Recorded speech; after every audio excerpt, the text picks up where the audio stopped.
This the pointer's going to work. Down, down. Okay. Well, anyway, so we're going to start out talking about how old is the Earth, and there's two main schools of thought here, or two main viewpoints. You have a Christian viewpoint, and you have a secular viewpoint, or one more from Scientology, or could be from an atheist standpoint. So these are kind of the things we're going to go over. When talking about the age of the Earth, I picked out three main points that most of your Scientologists would use, or these areas of research. So we've got carbon dating, radiometric dating, and then we're going to talk about origins of the universe, how it came to be. Then there's several other various scientific evidences or observations that scientists have made or discovered that will either confirm or not confirm a new Earth or younger Earth or old Earth. Then we're going to talk about some biblical evidence, and then here's some of the sources I used. Obviously, Apologetics Press. A book I'm reading called Is Atheism Dead by Eric Metaxas. Very good read. It's a very hard read. I've been reading that book for over a year now, and it's not that long, but it's very hard to read. The Genesis Account, a book that Jeffrey gave me, which is incredibly long, so I obviously have not read hardly any of it. No, it's only like 600 pages. So accounts from the Bible accounts that we'll go over later, and just various websites, and also some references to the Case for Christ from Lee Strobel. And this will also be kind of split into two parts. So today we're just going to be talking about mainly the 3 or 4 top points. We're going to leave the Bible for the second part because I felt like there was just so much to cover on the first 4 points. I didn't want to have 5 minutes to skim through the Bible, and there's a lot more to go over there.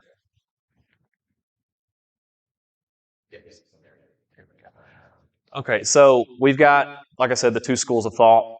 You have creation, or the Genesis account, chapter 1, or you have evolution, where they believe in the Big Bang, and it was just this spontaneous eruption of, we don't know what it was, but just here we are.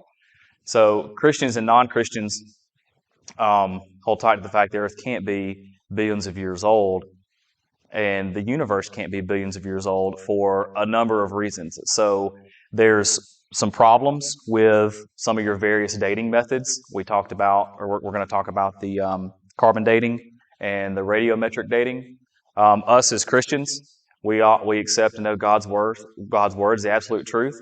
So we can find the answers we need or look up other justifications for the observations that we see, and they're directly related back to the Bible.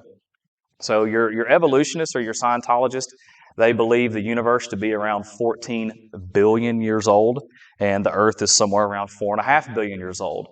So they've used these theories of radiometric dating, carbon dating, among other justifications that we'll show, that improperly bolster these arguments that justify their positions. And this has been going on for decades, since roughly the 60s.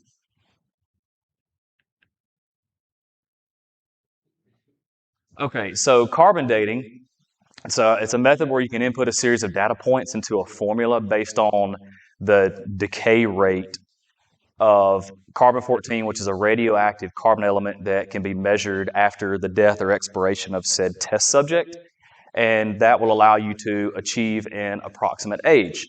So we have a fancy formula. Don't ask me where it was derived from.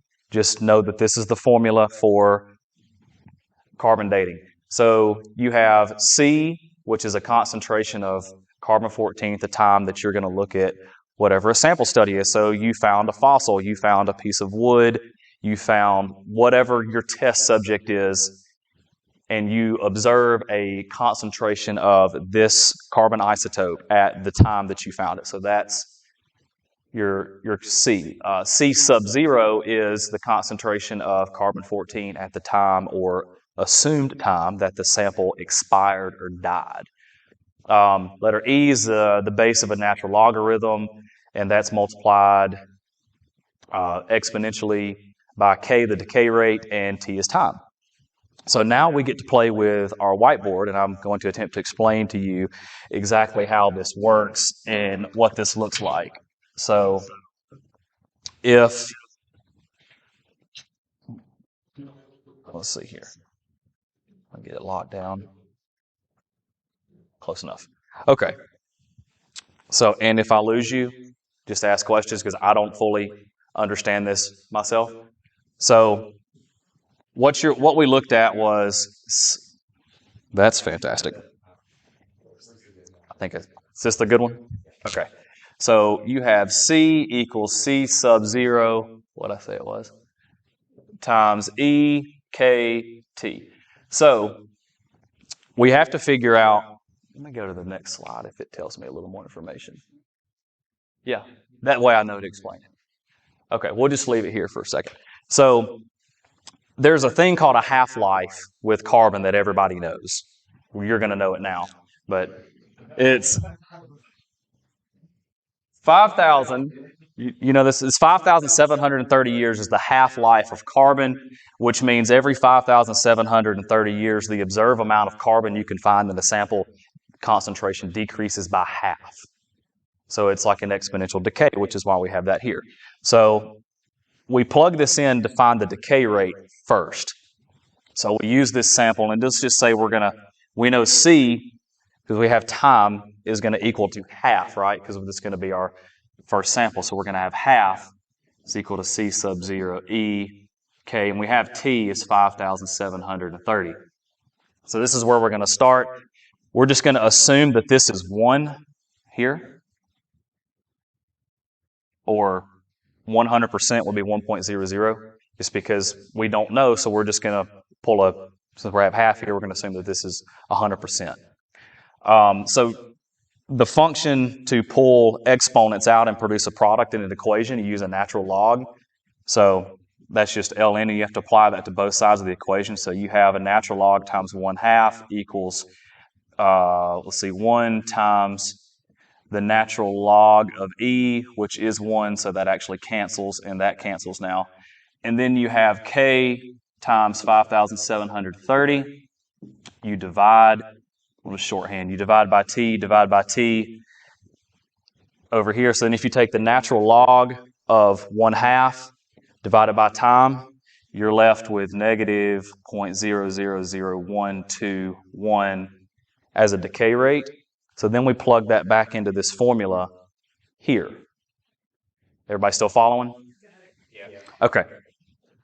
So let's, right, C sub 0. So what you do now we solve for time to look at a sample because we now have a decay rate. So this would be C equals C sub 0 times E, negative 0.0000121 T. So now when we find a sample that we observe, we now have a decay rate. We can solve for T using the same various functions. So we assume that this is going to be 1, right? 100%. We can assume that. Here, the example that it gave in some of these articles was you found a sample that had 2% of carbon in it when you found it. So you have 0.2 is equal to this times E raised to the 0.00121 T. So once we work all this out, basically what you're going to have is you have 0.2, you're going to have the natural log of 0.2 is going to be divided by negative 0.00121, and that's going to leave you with a time. So what happens here is you multiply this out, and you're going to get an answer of somewhere around 32,000 years in a sample. However, the problem with that is it is purely an assumption based on the concentration of carbon when you found the sample. So why is that a problem? Well, there is one thing scientists have observed that roughly around the time of the flood, which we would consider when most things were fossilized, covered up, recession of floodwaters, mudslides, etc., sediment layers are built up, that the concentration of carbon based on today is about 1/30. So what you would now have is instead of this being 1, you would now have the natural log of 0.2 divided by 0.3, then that's divided by our decay rate. So then that equation gives you an answer of like 4,200 years. So there's some major inconsistencies you have here just based off of assumptions. And then, so we've got carbon dating can be used to achieve a result based on an input of assumptions. So we've gone over an example how you can literally get two different ages, two different timelines based off of our assumptions of our initial carbon concentrations. So that's why this is more or less unreliable. IllustratedMathematics.org even calls carbon dating never completely precise. So they're even saying so it is, again, just an assumption, but it is the most widely accepted assumption of how old something is or how to date or come up with an age. Also, the Earth has a magnetic field that's been protecting our atmosphere and organisms and us, whatever, trees, any kind of life, for thousands of years, and this magnetic layer blocks radiation coming from the sun, ultraviolet lights, whatever, that will produce carbon-14 on the surface of the Earth. So years past, we've had a stronger magnetic field. It blocked more carbon radiation. Well, as it's deteriorated, your concentration of carbon goes up. So as something is, later in death, it's going to have a higher carbon concentration than something that would have thousands of years ago. So one time I was researching a little bit on carbon dating too, and that's one of the things that fascinated me was part of there's so many different factors they had to incorporate in order to make an estimation. But one of those was estimating at the time that the organism was, right at the time of the death of the organism or whatever it was. You had to know the carbon content of the atmosphere in order to make an estimation. And when I looked at that, I found that there was like dozens of different projections of models for how much carbon was in the atmosphere at different times throughout Earth's history. And all of them are like just all over the place. And that's just one factor. So I was like floored that you're Right. you're telling me you're guessing about how much carbon is in the atmosphere of the whole Earth like thousands of years ago, not more than that. And that's part of what is essential to understanding correctly and accurately whether this process of carbon dating is telling us real information. To me, it's just completely falsified information. I mean, in essence, you're just making it up. The last point here, at the creation of the universe, there was no way possible to measure what the initial concentration was of carbon-14 on the Earth. So from the start, it is just an assumption. I mean, the equation makes sense. The equation's true. The numbers work out. But all of your information inputs are purely just an assumption. Then we get into radiometric dating. They said this was supposed to be more accurate, more reliable than carbon dating. So radiometric dating is the measure of radioactive impurities. It compares the naturally occurring radioactive isotopes in a sample to its decay products. So in our terms, that would be you could take carbon, again, for example, and an isotope is just an element, the same element that has a different number of protons, neutrons, electrons, just variants of the same element. So most of your radioactive elements, uranium, plutonium, obviously carbon-14, variety of others, they're all going to decay at certain rates. So radiometric dating looks specifically at those decay rates and the variance of isotopes from your parent isotope to what they call like a daughter or a son isotope. So got similar to carbon dating, provides a wider scope of research. So problems with this dating method, surprise, there's problems with it. The half-life, if we look back at carbon, presents a major hurdle for the Scientology community. So if we're going to look at carbon, it's got a half-life 5,730 years. So if you look at every 5,730 years, the concentration is cut in half. So if we start at 100%, we go roughly 6,000 years, we're at 50. 6,000 years, you're at 25. 6,000 years, we're at 12.5. You work that down, they said roughly after 100,000 years, the sample would be immeasurable. It would be undetectable. The concentration of carbon will be so low, it would virtually be non-existent. The group that came up with this is called the RATE group. It stands for the Radioisotopes in the Age of the Earth. They're a Christian-based group that did a lot of these studies that apologetics pulled resources from. So how can the Earth or the universe be billions of years old if just based off the half-life of a carbon atom, one of the most common organic molecules, after 100,000 years is virtually non-existent? So very, very good point there. I'd say that's almost better than looking at the inconsistencies with carbon dating.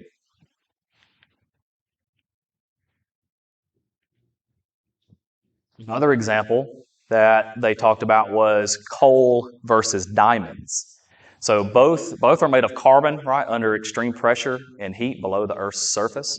For either one, it takes roughly 3 million years to produce coal, which is your basic graphite, or diamonds. But they obviously are made at much different pressure. It takes a lot more pressure to create a diamond than it does coal. Reason being, they're the same elements. They're both carbon elements, but coal is a carbon attached to 3 other carbons, and a diamond is a carbon attached to 4 other carbons. So it's just more dense, but they are the same element. Based on our observations from the rate group about the half-life of carbon, that after 100,000 years that these elements just wouldn't exist. So taking that back up to the point that it would take 3 million years to produce coal or a diamond, that's just pure baloney. That it can't be. You can't have that amount of time and then create a carbon atom. Also, there have been strong arguments made by the rate group that during the week of creation, there were accelerated decay rates that led to higher concentrations of carbon atoms that were present. That would make materials like diamond and coal. Also, they observed through studies that various isotopes respond differently to varying kinds of radiation decay. So we obviously have alpha, gamma, beta, all these different radiation waves that come through ultraviolet light. These different isotopes decay at different rates based on how they're exposed to these various radio waves. So again, you can't just look at radiometric because they're not stating what it was exposed to, whether it was alpha, beta, gamma, whatever type radioactive wave it was exposed to. And each of those have different accelerated decay rates. So you can't accurately depict what isotope or what elemental sample you're looking at is going to decay. So again, these strategy for dating a subject or a sample is now completely thrown on its head based on just some simple observances. So you've got your 2 most common ways that Scientology community would use to date something are now basically thrown out the window.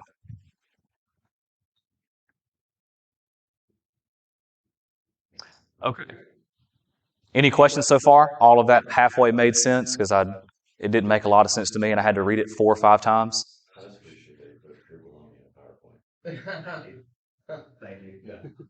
I thought it was interesting the mention of the exposure to different rays, because like I think it's been typically presented that radiometric dating is a more consistent and it's like more of a controlled system. Right.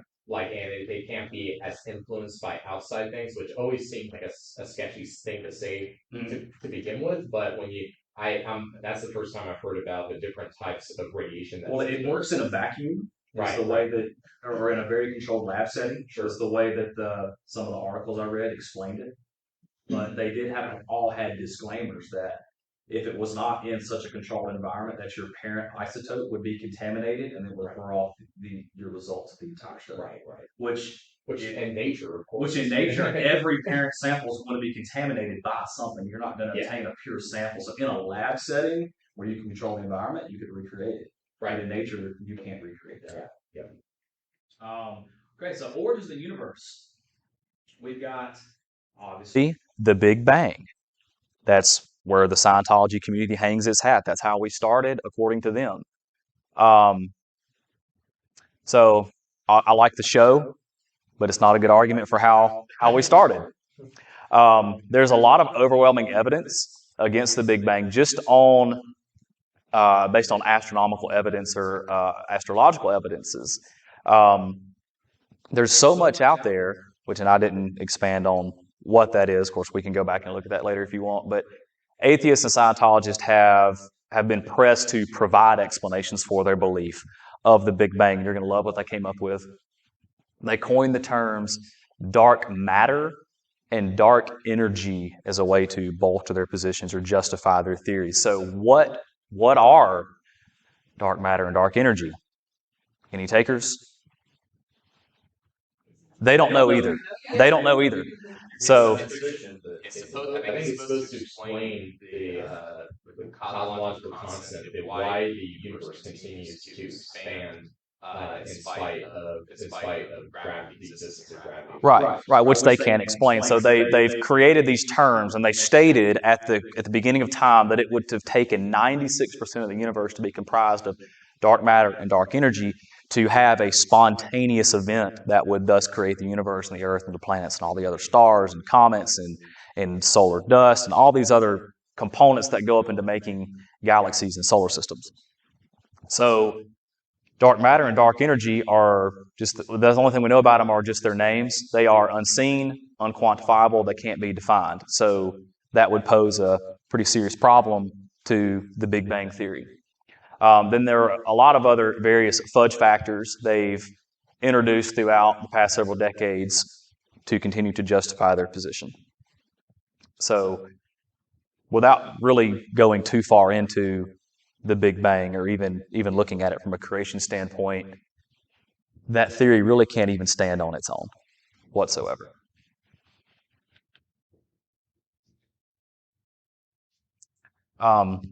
There's a magazine article called The New Scientist. They put out a May 2004 release, and these are some of the points that they made. Christians and non-Christians alike recognize the falsities in the Big Bang Theory and their supporting arguments, and these are some of the reasons why. So you have all of these made-up parameters like dark matter, dark energy that you can't see, you can't quantify, define. And this is also an ever-changing, ever-moving target that when you bring up point A against Big Bang Theory with Scientologists, oh, well, you're not considering point B. Well, when you bring up point B, oh, well, you forgot to consider point C. So they just keep moving the target and putting in all of this information retrospectively, the fourth point, they're going back and putting this information in after the fact to justify their position. They're basically creating their own answers.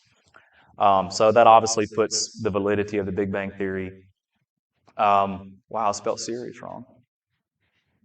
Way to go, spell check. It's in serious question and doubt. So it's not going to stand whatsoever. Some of our other scientific evidences that point away from the Big Bang to a young Earth and to our creationist theory. First one we have galaxy wind-up rates. Now we'll explain what those are. So if you look at the Milky Way galaxy on a photograph, it basically looks like this. You have a central point, or in essence like a nucleus, and then you have all of these arms that expand out like this, right? So turn that on a plane, you have the Milky Way galaxy, and you have solar systems that go all the way through here. So there's four pictures to look at when you consider a galaxy wind-up rate.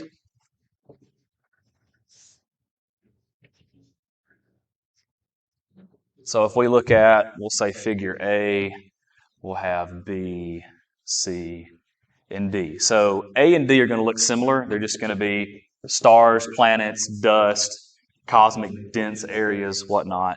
D is going to look the same way. B, you're going to have your B and C, you'll have your nucleus or your center of said galaxy. B is going to look, say, something like this. The galaxy starting to wind. C is going to be more defined, more arms, tighter rotation, like this. And this happens over time. So galaxy is formed. God says, we're going to create the heavens and the earth and everything in it, the universe, boom, here we go. B, certain period of time, you start to see the formation of a galaxy starting to wind. You see the arms.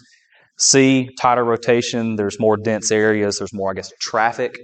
It starts to wind up so much that it reverts back to looking like it did at the beginning. It's unrecognizable. You can't see any shapes. You can't see any deformed lines or any of your, I guess, wind up anymore. What they've studied based on the time period to go from here to here to here to here, this is, again, 5 million years, what they've speculated. Even if it is 5 million years, that's a far cry from 14.5 billion years. That's just a drop in the bucket. We're looking at inches versus miles. It's too far. So your galaxy wind-up rates, they wind up too fast to sustain a long-term argument. The next thing is seafloor silt, similar to what we talked about, like the moon landing, lunar dust, right?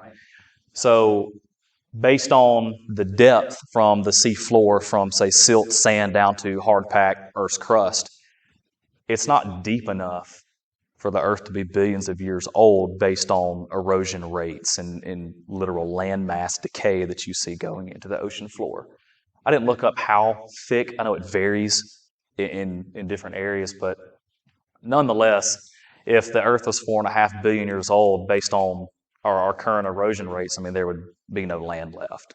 You would have no mountains. You would have nothing. It would just all be flat and eroded down to basically sea level.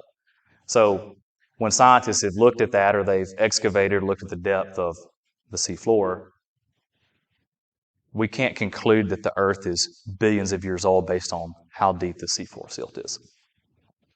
Also, we touched on the magnetic field earlier, so this also plays into here as well. The decay of that magnetic field is happening too fast to sustain an Earth that's billions of years old. So we know that just in a short 4,000 years, roughly, from the flood to now, we went from having a 3% of the concentration 4,000 years ago to now we're up to our current rate of 100%. So you look at whatever the percentage is to go from 3 to 100% now. I mean, we've literally grown exponentially in our concentration of carbon just in 4,000 or 5,000 years. So if the rate that's happening, you apply that to a time frame of 4.5 billion years, our carbon concentrations are incorrect. So it doesn't bolster an argument for an old Earth. Yeah, and nature has a lot of natural carbon emissions, because we want to think about in today, like, sure, mankind through production and factories and whatnot, we produce a lot. Carbon, that is true, but volcanic eruptions and there are other just the living creatures on Earth. Like they produce methane, they produce carbon. Like it's just like. You mean like, we have to get rid of the cows? Oh yeah, you have to get rid of the cows, man. They're messing up the atmosphere. So, but that's what California was thinking. Yeah. But anyway, yeah, but it's crazy that it's the Earth naturally emits a lot of carbon on its own. Mm-hmm. So it's that does present a serious problem for sure. So I mean, just looking at basically skimming the surface of 3 points: carbon dating, radiometric dating, and then looking at the origins of the universe from a Scientology standpoint. We did not go in depth at all in any of these. We skimmed the surface, and you already see some pretty big problems with their positions here. So that will lead us to, we're not going to go any further that, but I'm going to kind of intro into what we're going to do next Sunday. So this is about where I thought we would be. So spending that amount of time just skimming the surface on some of these scientific observances and discoveries, I wanted to give a full class to actually looking into the Bible, at what it says about the age of the Earth. So we're going to look at some of these points, which is where some of those other books I mentioned are going to come into play. The authenticity or historicity of the Bible. I mean, how historically accurate is it? Does it fit into the acceptable canon of man's history? Trustworthiness of the Bible, eyewitness accounts, corroborative evidence, archaeological discoveries. What have they found? So, I mean, we've found certain obelisks and pottery, Dead Sea Scrolls. It has been widely accepted that we know the location of the Ark of the Covenant. It's with a tribe in Ethiopia, and we're going to look at that. We have found the physical site where Sodom and Gomorrah rest. And that's interesting too. When we look at that, you'll see that it is perfectly situated to be an absolute mecca of a city. And it was. But then you look at why have there not been inhabitants there in thousands of years? You can take Mount Sinai. It's a granite mountain, and the face of it at the base is completely melted still to this day. And why is it melted? God rained down fire on it when they were worshiping golden calves at the base. So you can see those observations today. So we're going to look at all of these things that prove the Bible to be true based on our research and our findings, just to prove that you can trust what the Bible says. Then we're going to look at the flood, which is kind of gives us a really good base point on where the earth reset, where you find a lot of your fossils. There's a lot of evidence at the Grand Canyon. We could look at the growth rates of your different sediment layers and how scientists say, oh, it takes millions of years to grow a quarter of an inch, which I think, again, is baloney. We're going to look at genealogies all the way from Adam to Noah to Jesus, and that will be what we're going to do next time. So questions, comments about class today? A lot of the scientists they have, like the formula we looked at, it looked to me like there was three variables in one equation. Mhm. That's just, you can't calculate something with that.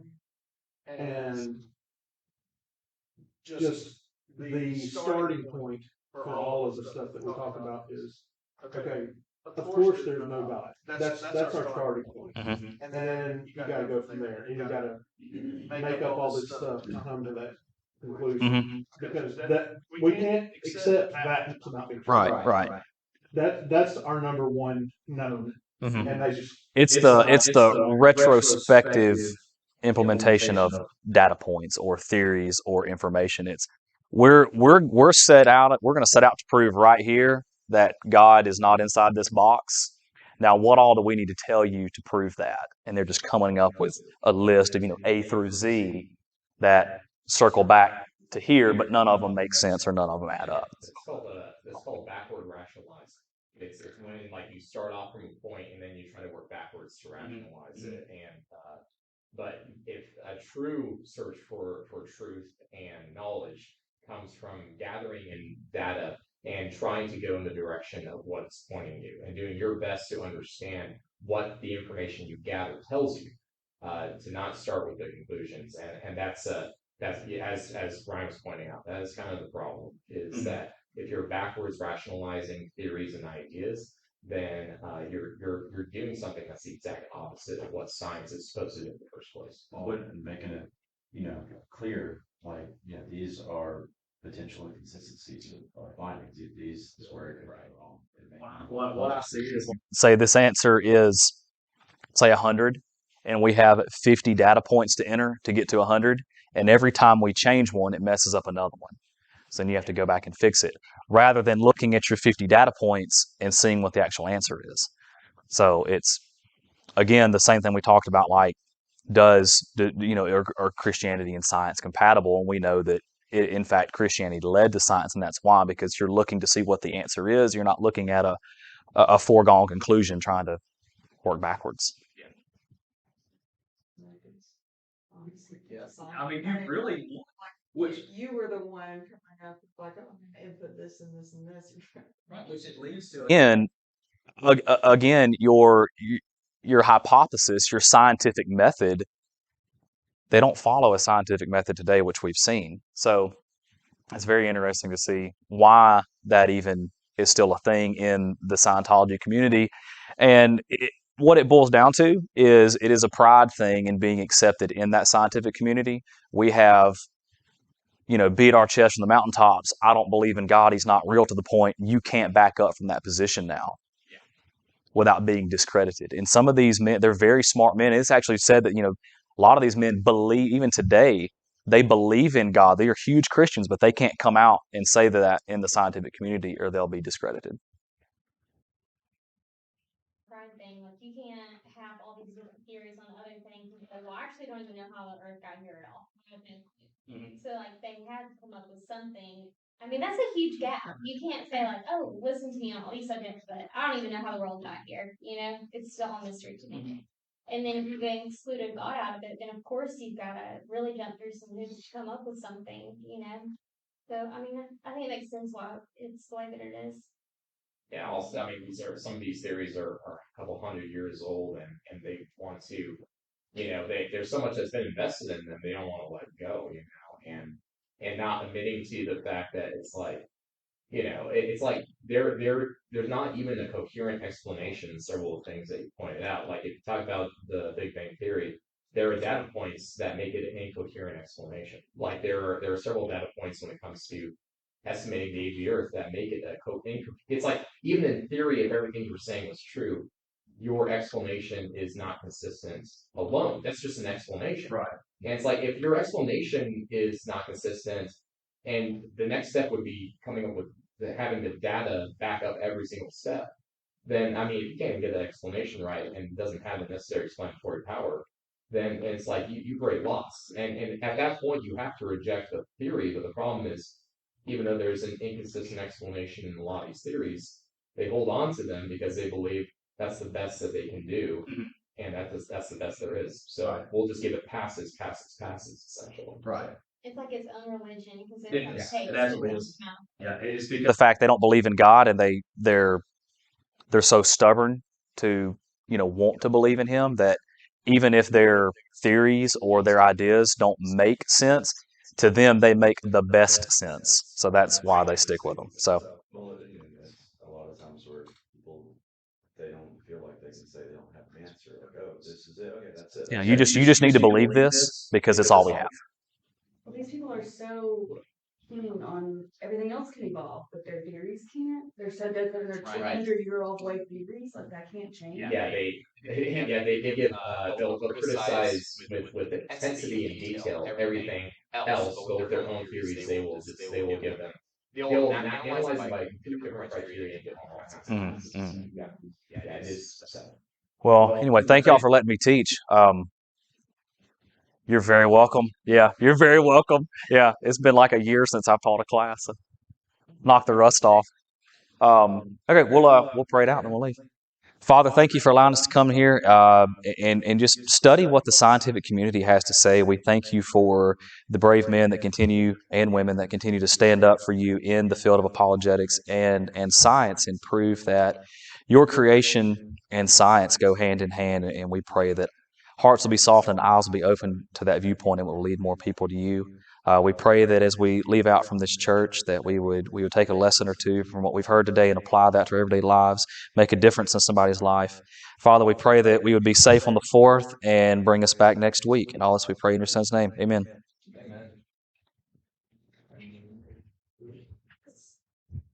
Thank you for that, even though I didn't use it.